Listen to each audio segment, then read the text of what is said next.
welcome back to my channel and welcome to my January wrap-up. Today's video is going to be my January wrap-up. I did end up reading 8 books and I DNF'd one. So let's get started. This is going to be a little bit like a rapid fire review book wrap-up because I have things to do. So let's go. Let's start with the mangas that I read this month. I read 5, 6, 7 of the Berserk novels.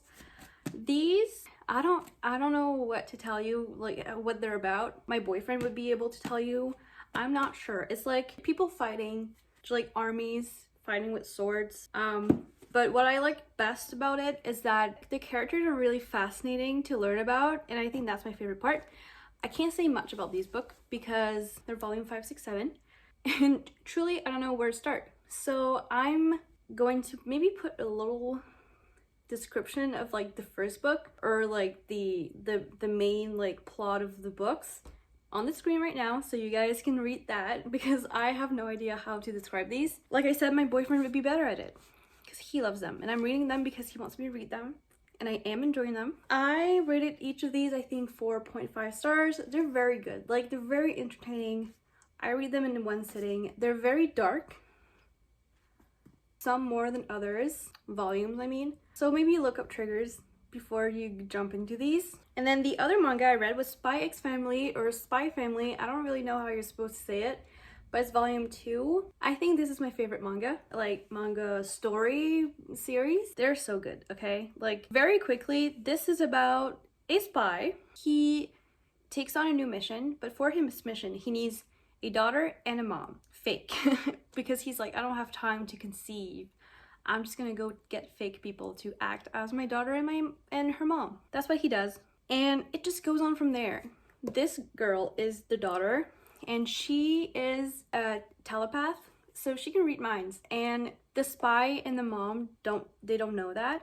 So she knows that he's a spy, but she won't say that because she has a history of telling people she can read minds and then those people discarding of her because it scares them. So she's not saying anything. But also the mom that he hires is a trained assassin. The daughter also knows that because she can read minds. So, but the mom doesn't know and the dad doesn't know. The dad doesn't know that the mom is an assassin and the mom doesn't know that the dad is a spy. But the daughter knows everything. So it is so fun and unique and I love it. It's funny, but it's also like there's a bunch of adventure in here. I also started the show on Anime Network. Can't remember. Anyways, the show is really good. And Anya is like one of my favorite characters ever of like everything I've read and seen. Love it. If you're looking for a good manga that's very unique, this is it. This is so good.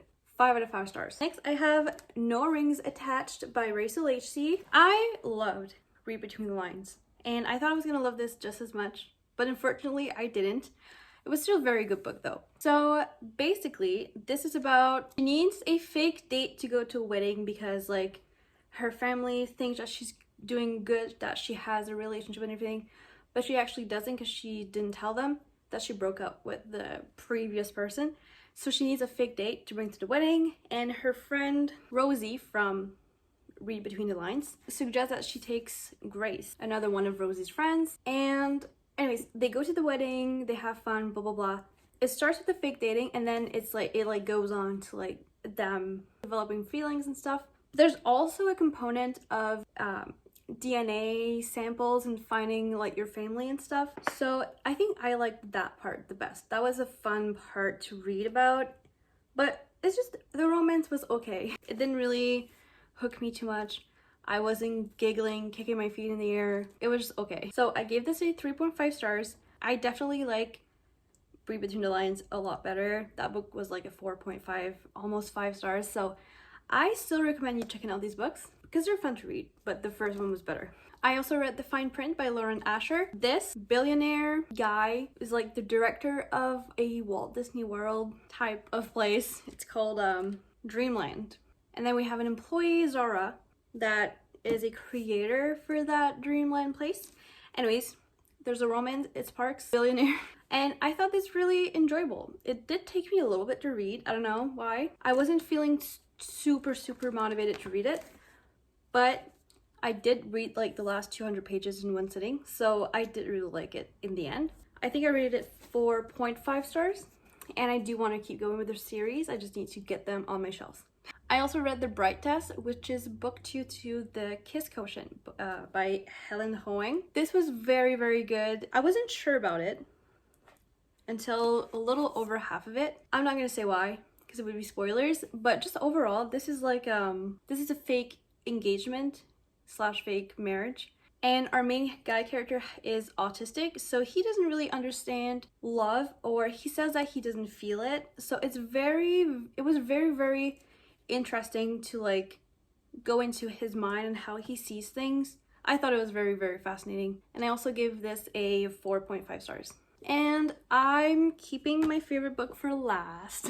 Favorite book of the month was The DoOver by Lynn Painter. This was such a good book. It made me feel so many good emotions, but also like some like bittersweet emotions as well. This is a time loop type of book, and I just in general, I really enjoyed it.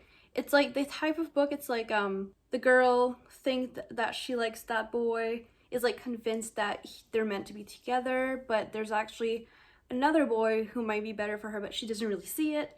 And it's a time loop, so every single day she gets closer and closer to that other boy. And it's so cute. And I just love Lynn Painter's books, especially her YA books. They're so good, so sweet, and they're like, she puts something in the book. They're not drugs, but they're close. Like, it's so good.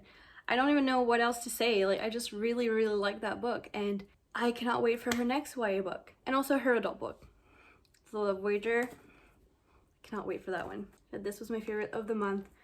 I wish I could reread it for the first time again. And I don't say that a lot. I don't really have books that I'm like, oh, I would sell my soul to read it again for the first time. Like, but this one is one of them. I loved it. 5 stars. 5 stars. And lastly, I did DNF one book. Not much wrong with the book. I just wasn't really interested and I got bored. That book is In a New York Minute by Kate Spencer. My main issue with that one is that I felt like the author was pushing the female character's clumsiness to keep the plot going. And I am clumsy. I'm a clumsy person, but I felt like it was a bit too much. I literally wrote at one spot, the only reason they're talking is because she's clumsy. So I don't know if that makes sense, but like basically at one point, like the only reason why the main character and the love interest started talking is because she was clumsy and not her drink on him. But that was like the 3rd time of them being clumsy, or her being clumsy with him.